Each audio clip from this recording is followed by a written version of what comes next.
world would anyone move to Danville, Virginia?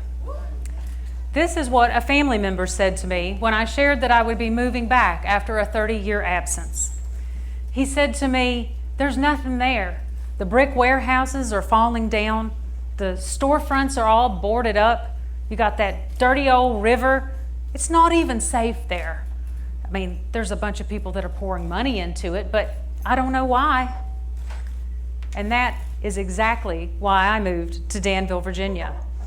Because as a revitalization practitioner, Danville was an absolute dream. The way I see Danville is beautiful, historic tobacco warehouses and gorgeous storefronts lining Main Street, just waiting for their next opportunity, and a beautiful river running right through it. And not only that, the history, the amazing history, from railroads to tobacco to textiles, from Civil War to civil rights. But the thing that Danville had that really made it stand out to me was the thing that I think is key. Danville has people that want to create a better place for everyone to be. And that's what I was looking for. I was looking for people that felt like home. An especially touching story, when I first moved here, a lady was telling me about her experiences in Danville growing up. And she explained to me about the White Mill property down by the river, the former economic engine. And she would explain to me that whenever she and her family would go out of town and then they would drive back late at night, she would come over the hill that crested, and you could see the river and the White Mill down below. And then she would see the sign lit up in neon, red neon, home of Dan River Mills. And she said to me, when I saw that sign, I knew that I was home. Unfortunately, she went on. Once the mill closed and all of the jobs were gone, and then the sign came down, it no longer felt like home.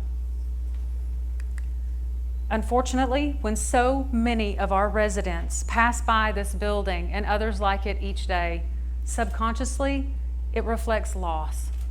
Yes, a loss of jobs, but also a loss of identity. A loss because so many generations poured time and sweat into this building, and now it was gone. This creates the idea that we can't move forward because the ghosts of the past haunt and inform our vision of what the community is today.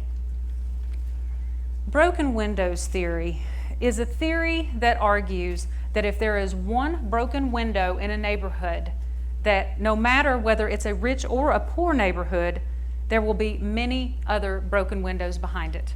Because the idea is that one broken, unrepaired window means that nobody cares. These are examples of how our built environment can affect not only our economy, but our psychology. It is what contributes to what I call community low self-esteem. The things that have happened to us are certainly important, but even more important are the stories that we tell ourselves about what has happened and what that means in order for us to move forward. Words matter. But what does this have to do with downtown revitalization? Everything. My role in revitalization, I see myself partially as a reframing practitioner. And when I came to Danville and I saw the branding and the tagline in the River District, reimagine that, I knew that I was in the right place. You must reframe a community to show why it creates pride in place. When you look at these two pictures, they're both of Danville, downtown specifically. Which one do you think is accurate? Both of them, actually. Both of these pictures were taken within the last 12 months, and really the only difference between these two photos is the way the photographer chooses to frame our community, the way they choose to portray it. This can seem to be a very Pollyanna way of thinking, to only pay attention to the good and ignore what isn't. But reframing in a community doesn't negate or ignore hard truths that must be addressed, because there are, and we do. What reframing allows us to do is see things in a new way, to reimagine the place in which we call home. But how do we reframe our community to create impact and lasting change? How do we create fans of Danville? There are many different methodologies to revitalize your community downtown. The one that we choose to use in the River District is called the Main Street 4-point approach. This approach is used through many communities across the United States because it allows a flexible framework for a community to address the needs that are specific to that place. Reframing how a place looks and feels physically changes the way that we think about it subconsciously. In our work, using the Main Street 4-point approach, programs that address these types of things are called design. There are many things that we've implemented in the River District that affect design, and just a few of them are our municipality works directly with property owners to help them see pathways in order to be able to revitalize their buildings. Because honestly, seeing the possibility is half of the battle. We offer facade grant programs in order for businesses and property owners to be able to revitalize and refresh the exterior of the way that their business looks. This is important because it can breathe new life, at least the framing of it, into a building. Widen sidewalks and crosswalks, add bike lanes so that people can traverse your downtown safely.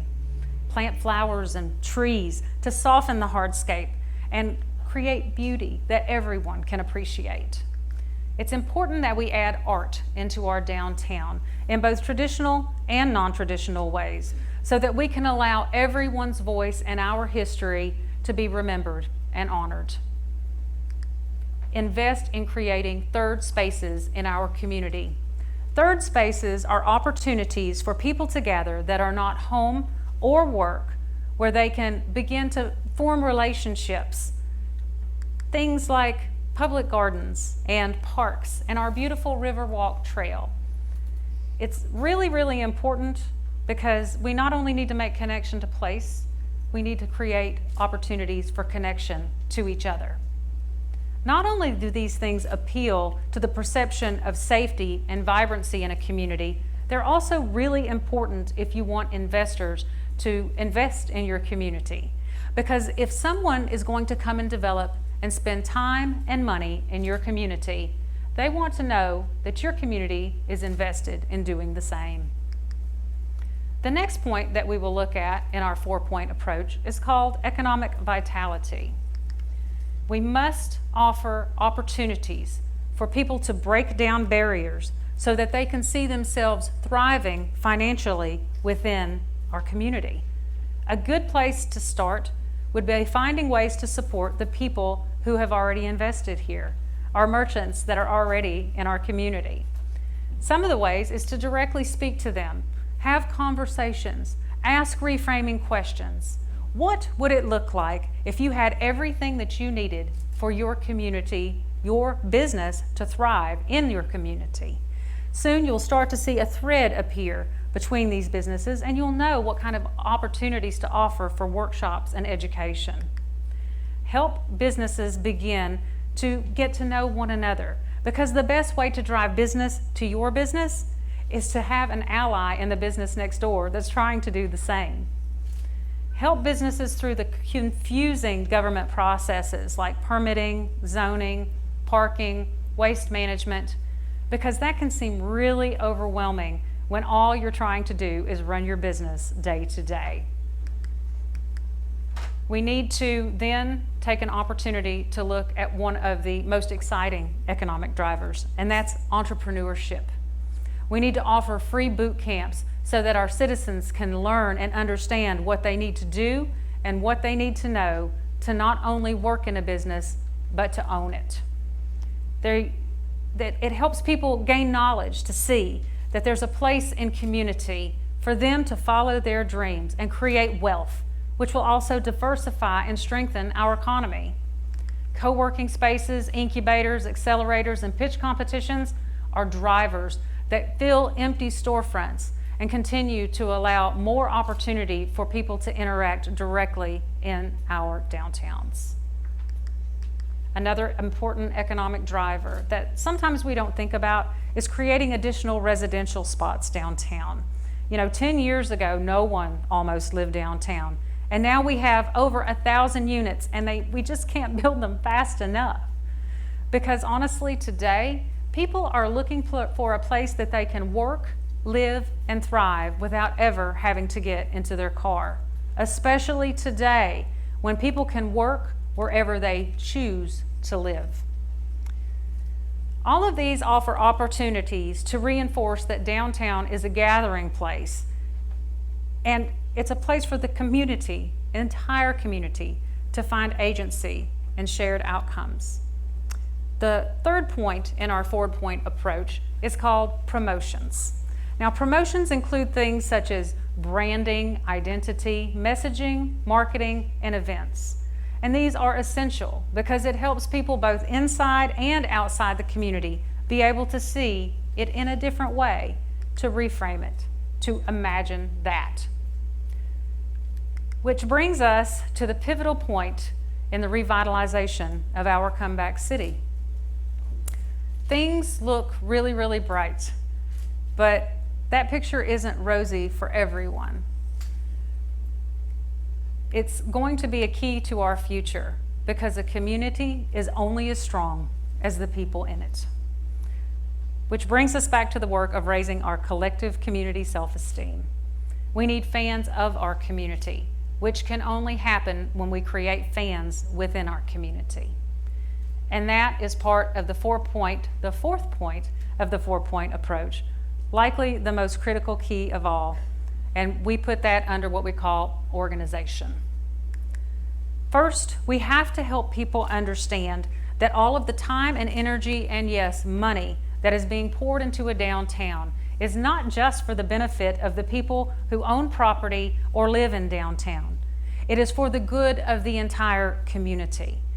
Because when you begin to take a grassroots, laser-focused, block-by-block approach, you begin to raise property values, which means an increase in property taxes and sales taxes and additional revenue. And that revenue doesn't stay in the district. It flows out to the entire city to be able to take care of our infrastructure, our roads, our sidewalks, our police, our public safety, and of course, education.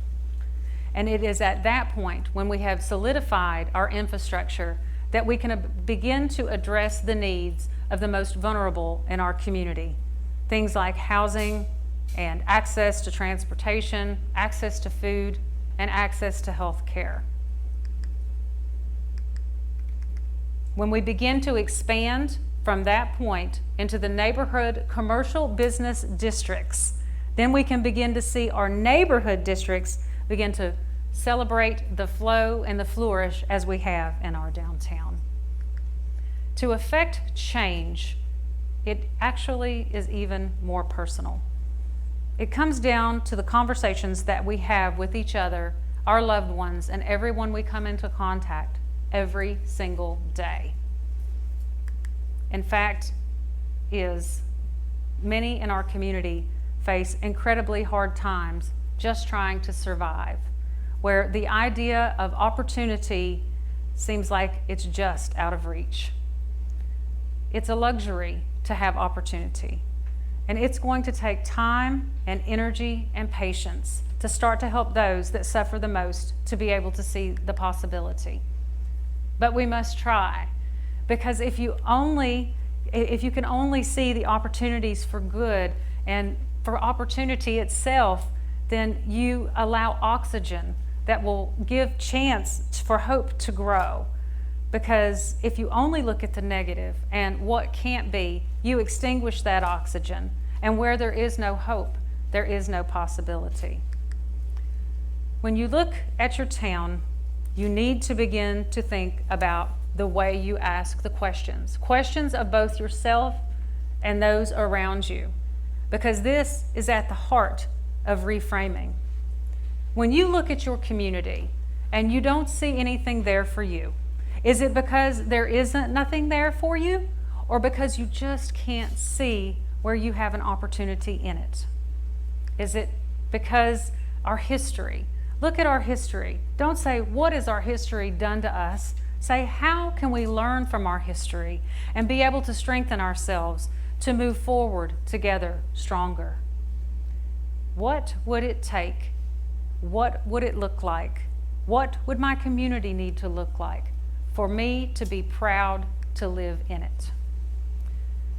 If we create a culture in our community that's a safe space to tell our stories openly and honestly and to be vulnerable, all of our stories without fear or prejudice, it will allow us to recognize our truth as a pillar of strength instead of a leaning post for ideas about why change is not possible. The only way that we can continue to move forward in this manner is continued collaboration. That is what has gotten us here today, and that's what will continue to take us through to further success. Because no one person or organization can do it alone. Sometimes it seems that we may have the answer or we can see the way forward, but based on our own perspective, we're not going to get very far, because the outcomes will be more equitable and more inviting for all when we take space to create space so that everyone can have shared outcomes. To collaborate well, instead of bringing a building, bring a brick and be the mortar so that we can build our house together. We must trust in one another so that instead of feeling combative and territorial when we have to come together to collaborate, because it does get hard, if we have that trust, we can approach those times with an idea that there can be an assumption of love. I will leave you with this today. I'd like everyone to close your eyes for a minute. Imagine going to a house